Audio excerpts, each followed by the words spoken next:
Sebagai perempuan Jawa yang hidup beriringan dengan perkembangan zaman, kemajuan teknologi, saat ini kita udah melihat dunia, mungkin dunia 10 tahun kemarin tuh beda sekali gitu ya Mbak. Apa yang membuat Sari pada akhirnya tertarik dan juga memilih untuk menjadi abdi dalam keraton?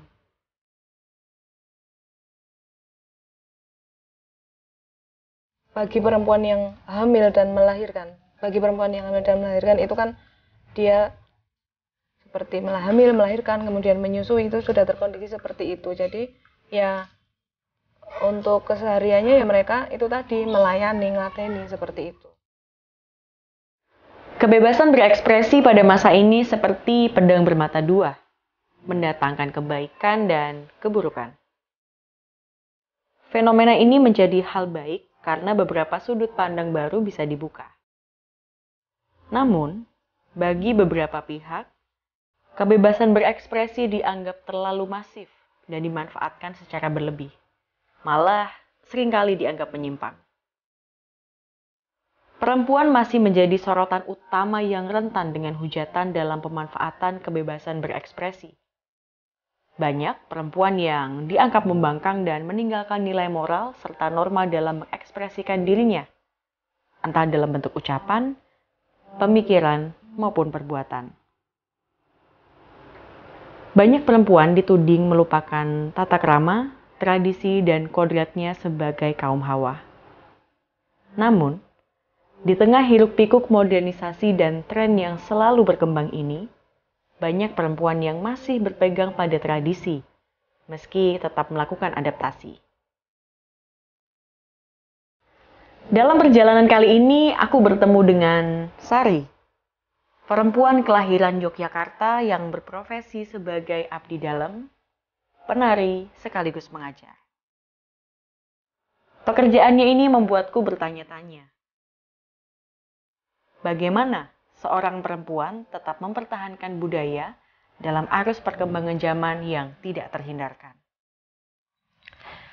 Sebagai perempuan Jawa yang hidup beriringan dengan perkembangan zaman, kemajuan teknologi, saat ini kita udah melihat dunia, mungkin dunia 10 tahun kemarin tuh beda sekali gitu ya Mbak. Apa yang membuat Sari pada akhirnya tertarik dan juga memilih untuk menjadi abdi dalam keraton? Kalau untuk tertarik itu sebenarnya sudah apa ya, udah dari lama, karena kan sejak kecil juga saya sudah sering diajak bapak saya untuk masuk ke keraton. Jadi untuk sekedar apa ya, menonton tarian kan, karena dulu kalau setiap hari Minggu kan bisa nih ditonton secara umum. Nah itu saya sering diajak nonton, kemudian saya sudah mulai agak besar, itu sudah mulai bisa ya belajar menari, diajak untuk derek gladi atau ikut latihan di dalam keraton. Ya sudah, jadi sejak dulu sudah sering diajak untuk keluar masuk. Udah akrab ya? Dari SD gitu ya, dari SD sampai saya besar. Terus waktu sekitar tahun 2017 itu, 2017-18 saya lupa, itu muncul apa namanya, ada kayak rekrutmen untuk abdi dalam Matoyo. Matoyo itu penari, abdi dalam khusus penari. Karena dulu tuh belum ada. Bagi-bagi gitu ya? Jadi kan abdi dalam kan macam-macam nih, ada yang untuk khusus pariwisata tuh ada sendiri, kemudian untuk yang security, untuk keamanan tuh ada sendiri, untuk yang merawat apa jenengnya? Pusaka.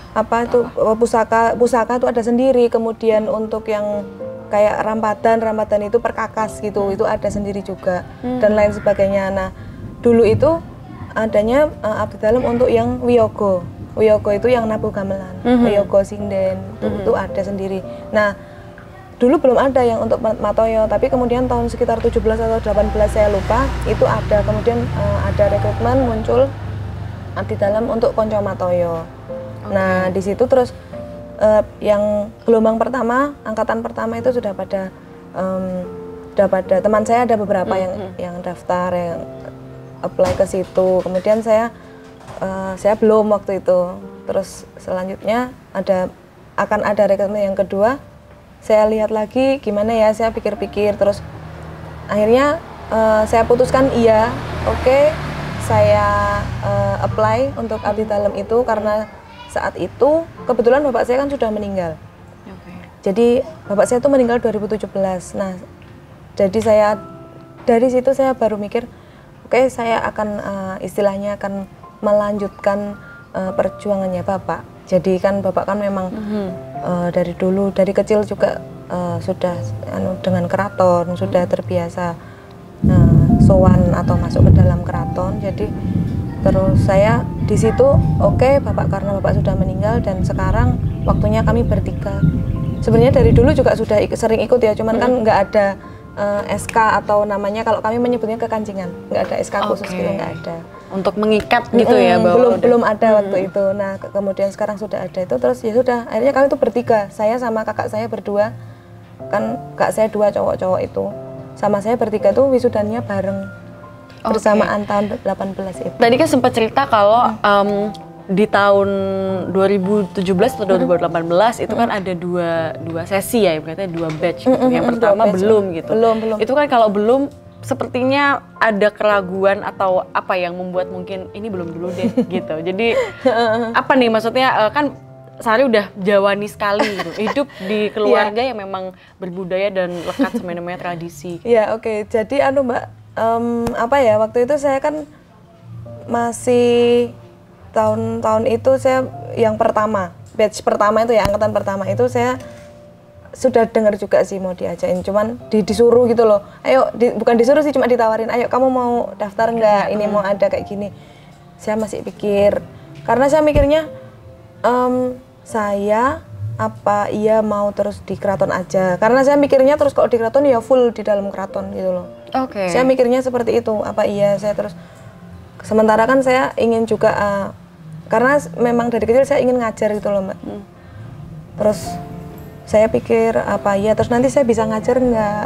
Waktu itu saya sudah asisten di kampus, sudah jadi asisten, terus apa saya masih bisa ngajar nggak? Saya pikir gitu. Tapi ternyata setelah berjalan terus dikasih tahu nanti nggak setiap hari kok, karena yang harus masuk setiap hari itu yang khusus untuk yang kantoran aja. Kalau yang nggak kantoran wajibnya seminggu 2 kali. Dikasih tahu kayak gitu, terus saya mikir oh ya udah, oke. Terus itu tadi untuk titik tolaknya saya untuk ya melanjutkan perjuangan. Sebenarnya bukan keraguan ya, tapi bentuk untuk memantapkan diri ya. Memantapkan bisa diri, komitmen nggak sih untuk menjadi? Bisa komit enggak? Nanti kan karena saya juga ada kegiatan juga di luar gitu. Ini kan tari itu sebuah bentuk aktualisasi diri yang dilakukan gitu ya sama Sari gitu. Waktu kecil dulu di keraton, udah masih inget nggak ngerasain apa sih waktu keraton gitu? Dulu waktu diajak-ajak gitu. Saya sih kalau pertama kali ikut gladi itu ya hari Minggu itu tuh waktu saya masih kelas 3 SD Mbak. Jadi sekitar tahun berapa? 98, 99. Itu saya gladi itu merasa kayak takut Mbak pertama kali. Karena kan pemucal atau gurunya itu gurunya tuh udah yang sepuh-sepuh, yang tua, itu udah senior banget. Jadi waktu saya masuk itu kayak takut karena saya di situ paling kecil. Yang lainnya jadi yang seumuran nggak ada tuh? Belum ada waktu itu. Terus saya masih SD itu, waktu SD masih belum ada yang kecil-kecil. Terus ya paling misalnya satu angkatan bareng di tempat les nari, tapi dia tuh umurnya lebih tua dari aku. Iya. Jadi waktu itu takut, tapi bersyukurnya memang pemucal-pemucal itu saat itu dia kayak nggak apa-apa, yang penting belajar. Asal kamu sudah tahu unggah-ungguhnya untuk belajar menari di keraton, it's okay, nggak apa-apa gitu. Jadi maksudnya bukan galak gitu ya, tapi justru ada sih ya Mbak yang galak, ada. Tetap ada. Ya, tapi waktu itu nggak marahin saya, jadi orang lain yang kena bukan marah sih ya sebenarnya, negur. Mungkin karena dia unggah-ungguhnya belum tahu, ini jadi ditegur. Harusnya kayak gini, cuman kan ya namanya kalau piai sepuh ya, orang tua itu kan kadang penyampaiannya kadang agak beda, nangkepnya juga mungkin beda kan gitu. Susah nggak sih waktu seleksi abdi dalam?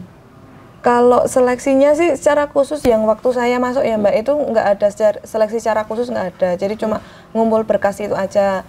Karena selama ini sebelum saya apply jadi abdi dalam itu saya udah apa ya, dianggapnya sudah magang duluan, jadi udah ikut latihan nari, udah ikut pentas, itu juga itu dihitungnya sebagai magang. Oh gitu. Oke. Jadi maksudnya nggak dari awal banget, bukan apa ya, nggak tahu apapun terus tiba-tiba ini, maksudnya sudah ada apa namanya ya? Ya udah ikatan informal ya mungkin ya dari diri sendiri sama kalau mungkin kami nyebutnya magang itu. Oke. Oke. Sebentar ya, aku berpikir. Oke, ketika menjadi seorang abdi dalam perempuan, pasti kan masuk ke wilayah keraton, terus kemudian dengan segala filosofi dan unggah-ungguhnya gitu. Gimana sih Sari melihat perempuan di kalangan milenial sekarang ini? Apa ya, kalau sekarang sih saya melihatnya perempuan-perempuan ini ya mereka lebih bisa berekspresi gitu ya Mbak. Lebih bisa berekspresi, bahkan di dalam keraton sendiri ya untuk beberapa hal itu sudah bisa dipimpin siapa diketuai oleh perempuan gitu juga sih, sudah mulai bisa seperti itu. Oke, jadi sebetulnya ini mengalami modernisasi atau adaptasi sih Mbak, lebih ke adaptasi ya. Jadi tetap unggah-ungguhnya dan tata caranya tetap sama, tapi untuk adaptasinya seperti itu kan, seperti juga kalau sekarang kita lihat di luar juga perempuan sudah banyak yang bekerja, jadi mungkin jadi driver di ojek online atau dari lain-lain sebagainya, itu sudah banyak juga yang seperti itu. Bahkan kalau kita tarik ke belakang lagi, dulu tuh perempuan nggak boleh sekolah, dulu perempuan sangat ruang geraknya sangat terbatas. Sekarang kita sudah bisa lihat, kita bisa kemana-mana. Bahkan saya sendiri aja, selain saya di keraton, saya bisa ngajar juga di sekolah. Oke, gitu. Jadi tetap seimbang ya, maksudnya keinginan untuk menjadi abdi dalam, terus kemudian aktualisasi diri, mengajar tari, itu juga udah mulai nyambung nih, gitu ya. Oke, berarti dari segi prinsip juga itu mengalami adaptasi zaman juga ya? Iya, bisa dibilang seperti itu ya Mbak. Jadi memang sebenarnya gini kan, kalau kita itu kalau mau terus kayak gitu terus juga kita lama-lama akan tergerus juga. Kan gitu. Artinya bukan kok kita menghilangkan atau mengesampingkan gitu, enggak, tapi kita harus adaptasi, kita harus menyesuaikan dengan perkembangan zaman kan, seperti itu. Karena ada yang bilang kan ya, yang abadi itu perubahan. Jadi kita maksudnya nggak bisa kalau kita nggak berubah, kita harus apa ya, kalau orang Jawa bilang begegek udah diem di situ aja. Ini mau ngapain diem di situ. Dia malah lama-lama nanti hilang sendiri. Yang hilang ya yang diem itu, yang nggak mau menyesuaikan diri dengan perkembangan gitu. Toh juga perkembangan itu nggak selamanya buruk kan Mbak. Gitu. Oke, jadi memang dari dalam sendiri udah ya kita mengikuti apa ya, bisa dibilang mungkin fleksibel tapi dengan tata krama yang ada gitu di dulu combine ada gitu. Bapak saya pernah bilang ngeli tapi ojo nganti keli. Jadi arus nih ya, kita ngikutin aja arus nih, tapi jangan sampai kita hanyut. Jadi ngikutin aja arus, tapi kita tetap kontrol, tetap bagaimana. Itu ngeli, tapi ojo keli. Jadi jangan sampai kita terus terhanyut, hilang gitu, jangan. Oke. Sekarang dengan menjadi abdi dalam perempuan di keraton, kemudian dari kecil memang sudah lekat sama yang namanya tari gitu ya. Seberapa sih cintanya Sari terhadap tari? Apa ya Mbak? Nggak bisa diungkapkan ya. Maksudnya ya udah, saya memang mungkin dari dalam perut saya udah diajak menari, mungkin karena kan orang tua saya juga menari itu tadi. Jadi saya udah nggak ngerti, maksudnya ya udah hidup saya ya saya suka menari, saya gitu. Mau pada bilang apa, mau pada ngatain saya apa, ya saya senang menari, saya gitu. Pernah nggak waktu ngobrol gitu sama teman-teman di apa ya, kalau anak muda zaman sekarang mungkin bahasanya nongkrong ya, serawung gitu. Dulu mungkin serawung ya namanya ya. Serawung gitu. Terus mungkin ada teman yang dari luar Jawa yang belum tahu lah apa itu Jawa dengan segala tradisi dan magisnya gitu ya. Itu pernah ini nggak sih? Pernah mungkin ada omongan katanya orang Jawa tuh gitu-gitu. katanya kalau di Jawa tuh gini ya. Maksudnya pada akhirnya dia mencoba memahami prinsip-prinsip di Jawa dan juga perempuan itu seperti apa. Ya ada sih Mbak beberapa kali gitu. Ada yang bilang katanya gini, kalau misal teman saya kuliah tuh, misalnya bilang emang kalau yang dari Jawa tuh emang nggak boleh pulang malam ya, kayak gitu-gitu. Oke, cewek apa perempuan itu nggak boleh pulang malam? Boleh pulang malam ya, kayak gitu-gitu. Terus apa ya, nggak boleh pergi sendiri ya, gitu. Terus ya kalau saya jawabnya sih, ya nggak juga. Buktinya saya juga pergi sendiri, saya nggak apa-apa. Terus kalau untuk pulang malam, saya pulang malam kalau misalnya cuma apa ya, main atau ngerjain tugas gitu, memang apa diberi batas sama orang tua sampai jam 10 atau mungkin paling malam jam 11 malam gitu. Zaman kuliah dulu kayak gitu juga. Tapi kalau misal untuk pentas, nah itu nggak ada batasnya, silahkan. Kalau memang pentas ya, kalau pentas kan kita nggak ngerti sampai jam berapa, itu kadang sampai jam 1 malam. Karena orang tua dari Eyang juga memang sudah tahu tentang, sudah tahu soal pementasan dan dunia tari memang seperti itu. Gitu. Nah kalau teman-teman itu seringnya gitu sih, katanya nggak boleh pulang malam ya, gitu. Ya emang kalau waktu kuliah dulu kan saya kadang jam 9 tuh udah di SMS nih, jam dulu belum ada WhatsApp kan. Di SMS nih sama ibu apa sama bapak, di mana gitu, misalnya masih di sini, oh ya udah jangan malam-malam. Tetap ngecek ya, maksudnya gitu ada aja. ininya. Oke. Ini jadi satu hal yang mungkin apa ya, tidak bersinggungan dengan perempuan zaman sekarang gitu. Kalau perempuan zaman dulu, pernah nggak sih waktu dulu itu di bapak ibu ngendikan gitu, kamu kalau jadi perempuan, apalagi perempuan Jawa, kamu itu harus bisa masak, kamu harus bisa maca, bisa dandan, kamu harus bisa urusan kasur gitu. Itu pernah diwejangi seperti itu? Kan Mbak, tipenya orang tua saya itu enggak yang ngajari gini, kamu berteori seperti ini. Meskipun orang tua saya itu semuanya pengajar ya, bapak dosen, ibu guru. Tapi itu kalau di rumah sama anak-anaknya bukan tipe yang kamu harus begini, dikte begini, gitu ya? Enggak. Jadi enggak apa ya, enggak nyetir gitu loh. Paling cuma kalau orang tua saya tuh modalnya kayak memberi contoh. Gini, ada seperti ini. Terus nah kalau yang untuk masak itu tadi, ini cuman misalnya ibu saya masak gini, terus kayak ibu saya tuh kayak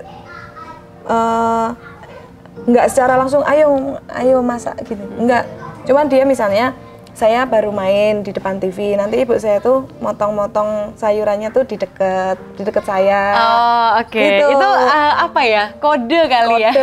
Modelnya kayak gitu, jadi kan nanti tapi kalau misal saya nggak ngapa-ngapain ya udah, ibu saya cuma nggak ngapa-ngapain gitu loh.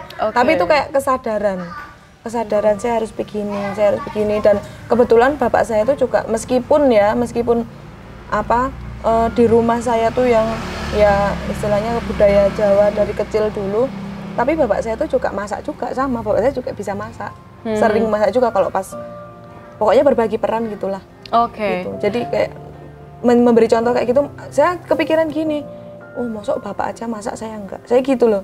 Kayak gitu. Justru melihatnya malah dari sosok bapak ya, sama ibu juga kan, ibu kayak itu tadi mancing gitu, mancing nih masak gitu.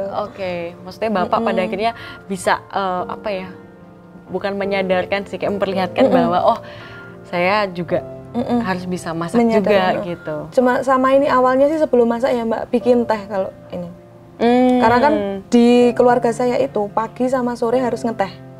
Oh gitu. Itu teh apa maksudnya, gitu. ada apa ya, racikan khusus? Enggak ada sih ya Mbak, cuma emang ngeteh aja, ngeteh atau memang ya, itu sebagai bentuk apa gitu? Minum teh, udah minum teh. Ya nggak ada yang seremonial harus minum teh bersama gitu, enggak. Tapi pokoknya kami berlima kan waktu itu, kakak saya belum pada nikah juga kan waktu itu.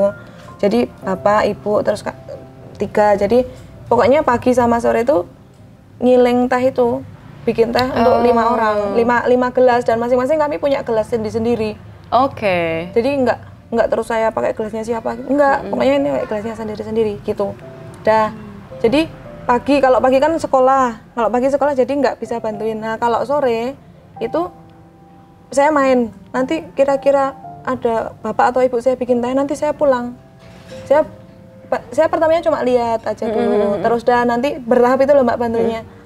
Lihat, dah terus habis itu saya bantuin ini ngaduk sama kasih tutup. Dah ngaduk ngasih tutup, dah selesai. Lama, terus habis itu nanti gitu terus dah nanti belajar ini apa bikin ngecom teh itu, nyeduh tehnya itu. Dah terus belajar ini ngiling ke gelas-gelasnya, nuang ke gelas-gelasnya. Dan nanti belum kuat ngangkatnya, nanti diangkat sama bapak dulu, dibawain dulu. Jadi bertahap. Jadi nggak langsung kayak didikte kamu harus bisa seperti ini kayak gitu. Ada prosesnya gitu ya. Oke. Ini kan jadi hal yang menarik gitu ketika orang tua Sari mengajarkan banyak hal itu bukan mendikte tapi dari mencontohkan dan juga memberikan wejangan. Ini jadi satu bukti bahwa memang Jawa itu lekat hubungannya dengan aturan, tata cara, unggah-ungguh, tata krama gitu ya. Nah sekarang kan Sari hidup di 2 generasi ibaratnya ya.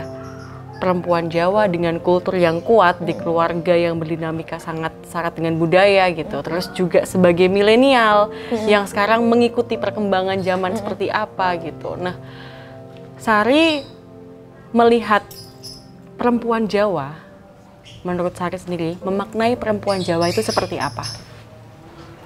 Ya, kalau saya melihatnya perempuan Jawa itu yang harus multi talent ya. Saya melihatnya seperti itu, jadi harus bisa dalam ya bukan berarti dalam segala hal, tetapi dia harus bisa mengerjakan beberapa hal. Kalau mungkin juga memungkinkan itu dalam saat yang bersamaan. Jadi istilahnya multi peran. Nah, multi peran kayak gitu. Kalau saya ngelihatnya sih gitu sih. Oke. Terus nantinya kan akan menjadi mau nikah kan? Insya Allah, amin. Insya Allah, amin. Oke, kita juga mendoakan.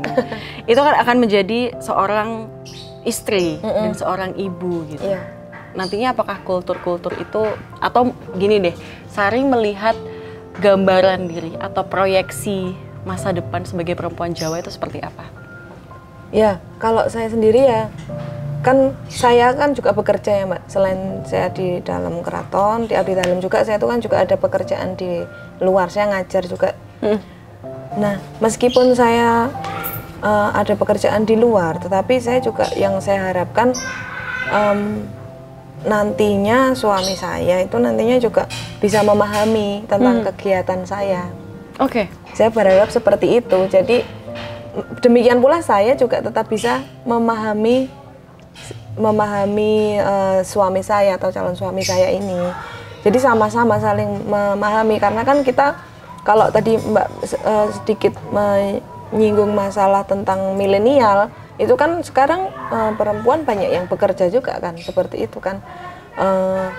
Tidak ruang, jadi istilahnya ruang geraknya tuh nggak terbatas. Jadi saya yang bekerja, kemudian calon suami juga bekerja, itu nanti bisa saling support, saling mendukung, jalan bersamaan kayak gitu, saling menghargai kayak gitu, saling menghormati, menghargai, dan ya itu tadi, menghargai, menghormati, dan memvalidasi gitu sih kalau saya. Nantinya kamu akan meneruskan kultur Jawa ini nggak sih ke keturunan-keturunan? Iya Mbak, saya saya berharap juga ini tuh nggak akan terputus. Jadi misalnya sederhananya dalam sehari-hari, komunikasi sehari-hari, saya berusaha untuk tetap menggunakan bahasa Jawa. Itu sederhananya seperti itu, karena kan sekarang ya kita tahu mungkin karena suami istri berasal dari suku yang berbeda, jadi untuk bahasa komunikasi sehari-harinya mereka menggunakan bahasa Indonesia. Banyak yang seperti itu. Itu nggak ada salahnya juga, itu valid seperti itu. Cuman ketika sama-sama, misalnya sebagai contoh aja, misalnya sama-sama orang Jawa, itu alangkah baiknya kalau tetap untuk keseharian saya menggunakan bahasa Jawa, bahasa ibu, bahasa daerah gitu. Dan itu salah satu contoh untuk meneruskan kultur seperti itu. Dan nanti ya yang saya harapkan saya juga bisa meneruskan apa yang wejangan atau apa yang diajarkan orang tua saya dulu ke nanti ke anak cucu saya gitu. Sama seperti saya memperlakukan mungkin nanti suami saya juga sama istilahnya kayak tetap menghargai, sama seperti ibu saya kerja, bapak saya kerja, dan tapi di rumah ibu saya tetap menghargai juga, enggak yang terus ini enggak. Dan saya juga nantinya harapan saya juga harus bisa seperti itu, kayak gitu, minimal seperti itu. Ya kalau dulu kan diajarin tuh kalau ngaduk bunyi itu nggak sopan.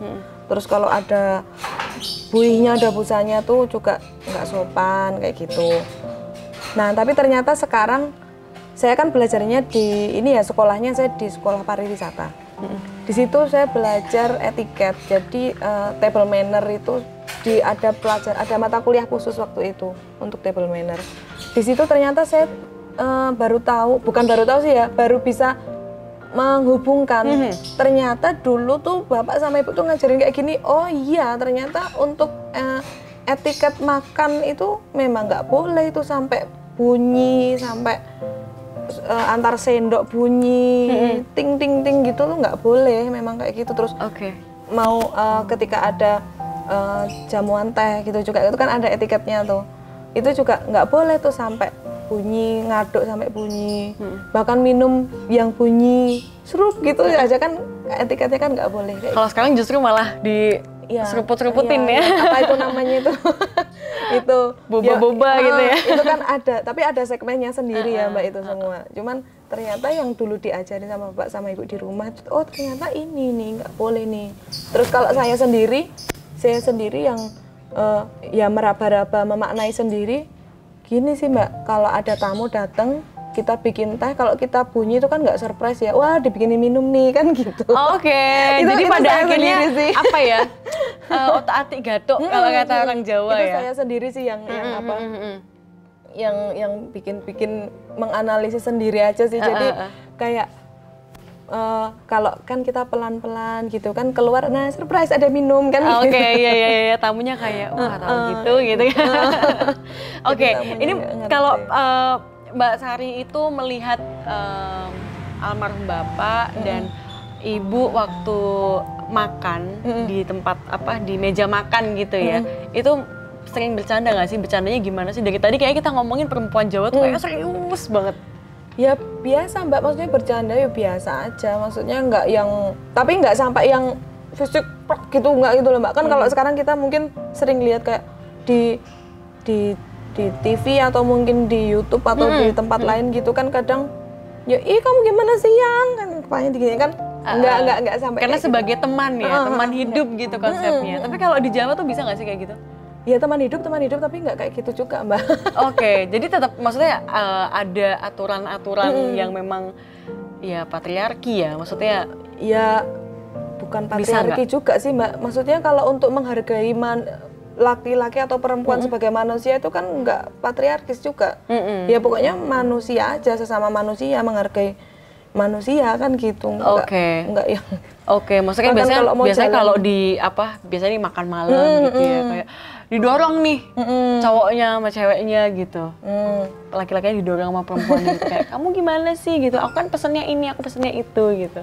Itu kalau kan ternyata Jawa tuh kan banyak banget aturannya gitu ya, banyak sekali aturannya. Kalau Mbak Sari melihat sebagai perempuan yang sampai sekarang nih melihat bahwa dulu tuh beda ternyata gitu. Itu seperti apa sih? Maksudnya beda. Maksudnya dulu kan kayak harus ngajeni, harus melayani. Zaman dulu kan kayak wanita atau perempuan melayani laki-laki, apalagi suami istri. Di meja makan ngambilin dulu atau mungkin bapak yang ngambil dulu makanannya, tadi banyak aturannya. Nah, kalau sekarang apakah ya udah bisa bebas aja atau bagaimana? Kalau saya sih nggak ya Mbak, maksudnya saya kurang tahu kalau teman-teman yang lain tuh kayak gimana. Tapi kalau saya sendiri saya tetap seperti itu. Maksudnya gini, ketika bapak saya sudah meninggal pun, misalnya ada kakak saya di rumah, kan kakak saya kan yang ada 2 yang udah cowok-cowok semua ya, udah berkeluarga.